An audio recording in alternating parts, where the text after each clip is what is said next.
Dans 20 ans, ce chiffre décidera de ma liberté.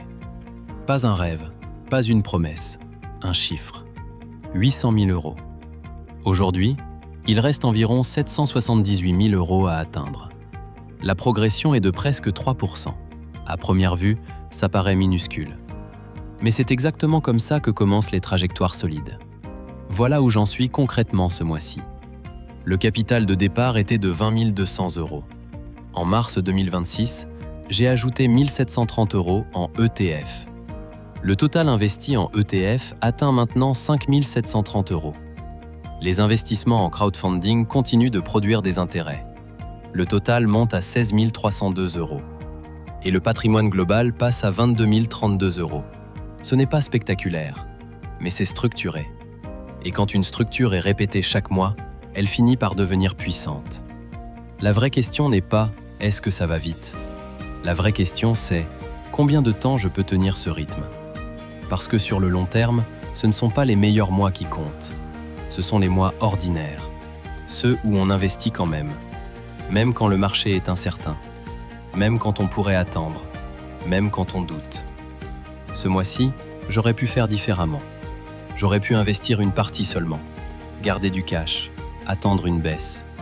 Mais j'ai choisi la régularité. Sur 20 ans, attendre une petite correction ne change presque rien. Par contre, installer une discipline mensuelle, ça change tout.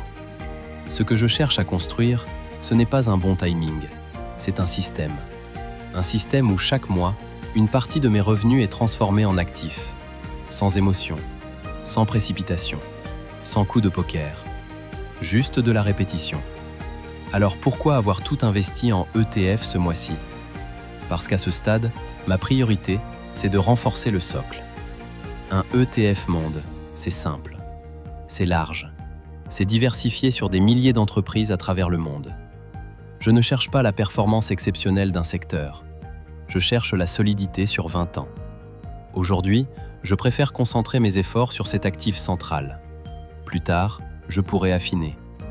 Peut-être ajouter une part de marchés émergents, peut-être ajuster la répartition géographique, ou au contraire, rester sur quelque chose d'encore plus simple.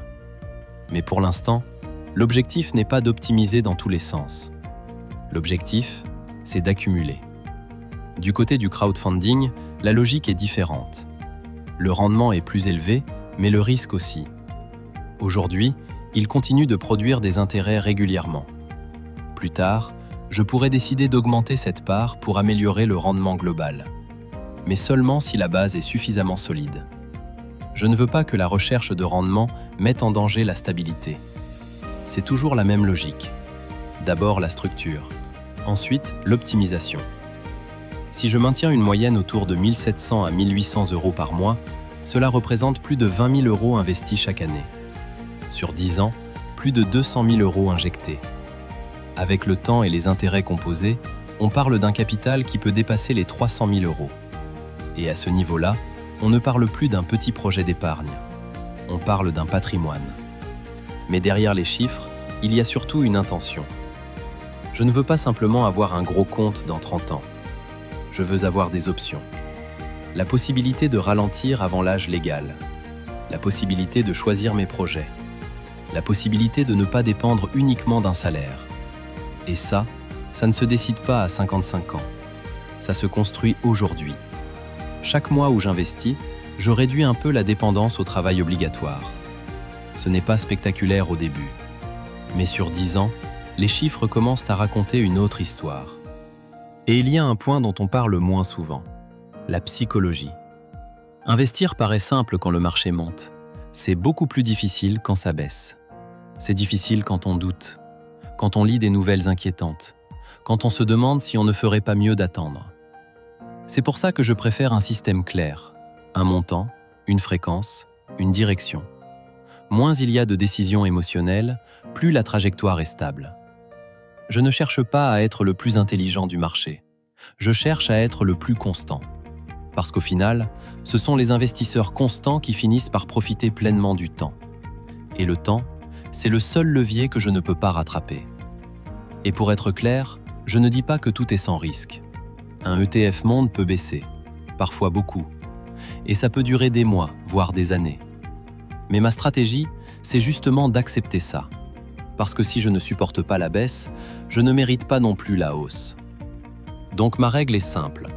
Je n'investis pas en fonction de ce que je pense que le marché va faire. J'investis en fonction de ce que je veux que mon avenir devienne. Et ça change tout. Je préfère acheter régulièrement, plutôt que d'essayer d'acheter parfaitement. Parce que la perfection demande de prévoir l'avenir, et personne ne sait le faire. Ce que je contrôle par contre, c'est mon comportement. Je contrôle le fait d'investir tous les mois. Je contrôle le fait de rester simple. Je contrôle le fait de ne pas courir après les modes. Et plus le temps passe, plus je veux que mon système devienne automatique. Moins je réfléchis, plus j'exécute. C'est aussi pour ça que je garde une logique de sécurité à côté. Je ne mets pas tout ce que j'ai en bourse. Je garde une marge de manœuvre, parce que la vie peut surprendre. L'objectif, ce n'est pas de prendre des risques inutiles. L'objectif, c'est de tenir sur la durée. Et c'est ça, le vrai secret. Ce n'est pas un super placement. C'est la capacité à rester en mouvement quand la majorité s'arrête. Le mois prochain, on continue. Je mettrai à jour le tableau, comme d'habitude, et on verra si j'ai réussi à tenir le rythme. Si tu veux suivre l'évolution mois après mois, abonne-toi et dis-moi en commentaire. Toi, tu investis plutôt en ETF, en immobilier, en financement participatif, ou tu hésites encore ?